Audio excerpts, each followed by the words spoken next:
to Animal Services. Now I have the distinct pleasure of introducing you to Walt Oster, who is a veteran who has just done so much for the Arrow Fund, and today spent the entire day going and visiting people in veterans hospitals and nursing homes and elsewhere who have no one to visit them. Thank you so much for that continued service, Walt. You're welcome. Scoot on in a little bit closer to the microphone. That's what we do. Tell me about your tour as a veteran. I'm interested in knowing. Yes, I was on the Louisville Police Department.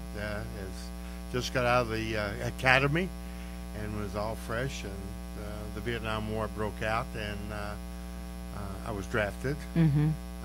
I was placed because I had just got out of the police academy into the military police, and then from there into the military intelligence, where I traveled the world with classified information all over the world. So we can't talk about it, or you'd have to kill us. Right. Exactly.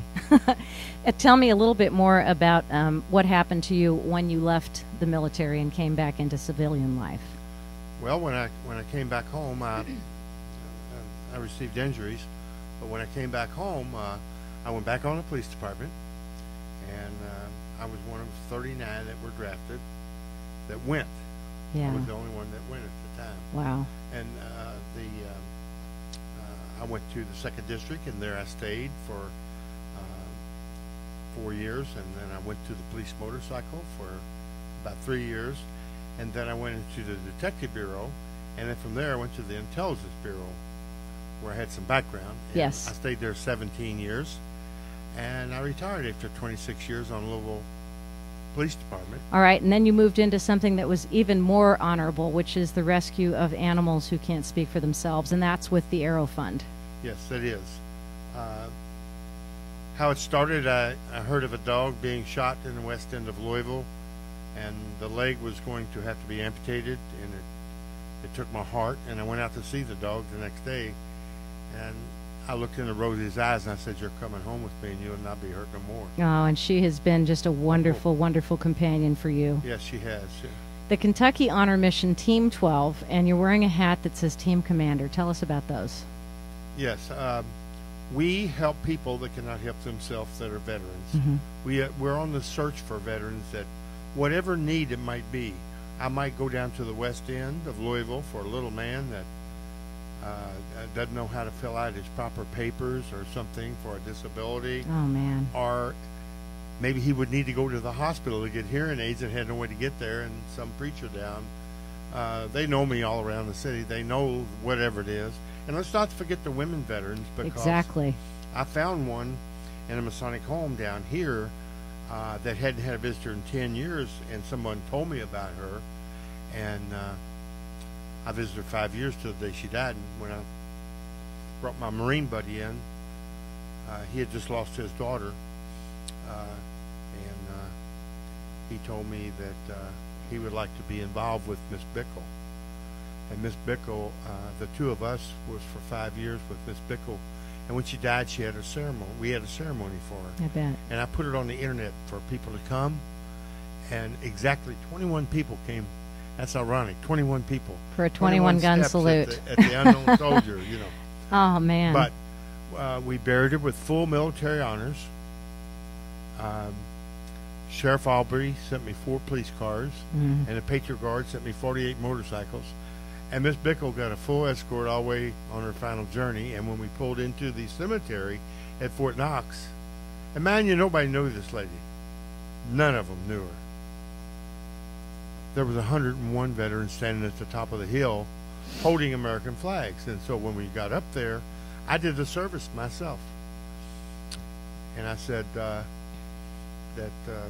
put them flags down, folks. I know you don't know Miss Bickle, but you really do, or you wouldn't be here.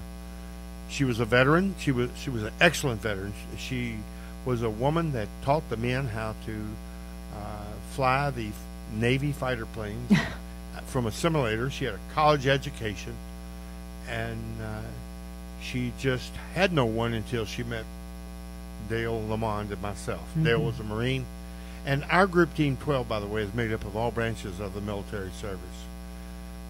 We have many guys in there that's seen a lot of combat. I'm sure you do. Yes, we have one that was in Quezon, that was on the hill with the Marines there. And we have another fellow that was that is now a chaplain, that was a tunnel rat, believe that or not, and had quite an experience over there. So all of our guys kind of have a passion to help other people. And you do it so well. We try. We do our very best. I mean, sometimes I'm at them nursing homes. They hate to see me coming in there because I might complain about something. Yeah, but you're doing it on behalf of someone else. Right. If I see something wrong, or if they tell me something's wrong's going on, you know, I got a lot of experience as being a police officer that I know where to go to get things corrected. Absolutely. Walt, what is your next mission? What are you thinking about doing for the next 30 years of your life? Oh, well, I have a mission that I would like to see accomplished. Is it breaks my heart when I see a homeless veteran buried in a Pottersfield. Not Pottersfield. They all go to we stopped that. They all go to the Kentucky Veterans Cemetery, but it is Thank God. The casket. Yeah. I would like to see them get out of that flimsy cardboard or wooden box and go into a metal container, because I feel like they've earned that right. Yes. To be buried properly. In a real casket. In a real casket, and that's what I'm working on now. Wonderful. I'm going to go to all the different funeral homes and see who wants to get involved, because I think it'd be a good publicity for them as well. Absolutely. So it would be helping us, you know. Well, I'll tell you what, Heather French Henry has long been an advocate for homeless veterans, and her father served, and she has just been remarkable, getting things, you know, through the legislature in Kentucky, but also getting things through Congress, and she has testified before Congress a number of times.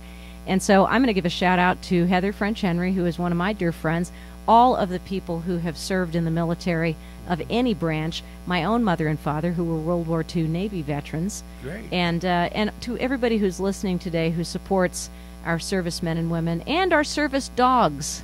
Our service dogs. We don't want to forget them. No. And I'm also with a program for our therapy dogs. Yes. That go to our soldiers that's returning with PTSD. It's Animals Healing People Therapeutically. Animals Healing People. And you can look it up on the internet. And we Colonel Roger Beisel, he's a retired colonel of the United States Army. He is head of it. And we get our dogs out of shelters from like E-Town, all around Fort Knox. Even Tennessee. I don't think they've gotten any out of Louisville, but they have been being trained at the prison in Tennessee, and then I think Louisville women. I mean the Louisville Penitentiary. Yes. For women people. Yeah, Kentucky Penitentiary for women. women. But they just do a basic training. Once they come there, they go back to Fort Knox. They get a real trainer, where for 9 weeks, when they're done with the animal, the dog could answer the phone probably for the veteran, you know. But remarkable. I've taken Rosie through a therapy program. Yes. And my other dog, I hate to fail to mention her, is Liberty. Yes. I adopted Liberty. Great name. I adopted her while I was down in Liberty, Kentucky, in a Veterans Day parade. She was scheduled to be euthanized that afternoon at 4 o'clock, and I got her at 3 o'clock. Got her in the nick of time. Yeah. Saved her life. Thank you, Walt. Got her tail, looks like her tail's been cut off, and she, according to the people there, she was mistreated, and I couldn't understand. I still can't today is why when I come home or my wife comes home, she just screams and cries, and then I'll pick her up and hold her, and then everything's fine. What kind of dog is she? She's got the big ears, very big ears, and she's just a mixed breed dog. It Yeah. kind of looks like a French bulldog. Wow. And except she's tan with a black nose. Oh. And she loves everybody, and I just and these people that's hurting these dogs. Yes. I don't want to leave here without mention that people need to report animal abuse. Absolutely. Because as a retired police officer, getting away from my military stuff now, even though we've had military dogs in the unit I was with, people that are injuring these dogs, hurting them, we have a group of retired police officers, and we look into these things, and then just for the intelligence and report it back to our Louisville Metro Police. Fantastic. But we have a case coming up. Well, I won't mention any names, but it's been all over the news. Yes. But you'll see me and probably 22 women sitting there with me. Yes. That believe in our cause. Absolutely. Good for you, Walt. So what do you do in your spare time? You don't have much, man. I've never had much spare time. I like to do what I do. Yes, you do. The military things. I'll do whatever it is. Well, you've done a tremendous amount for the city of Louisville. Thank you for serving our country in Vietnam. Thank you for being a police officer.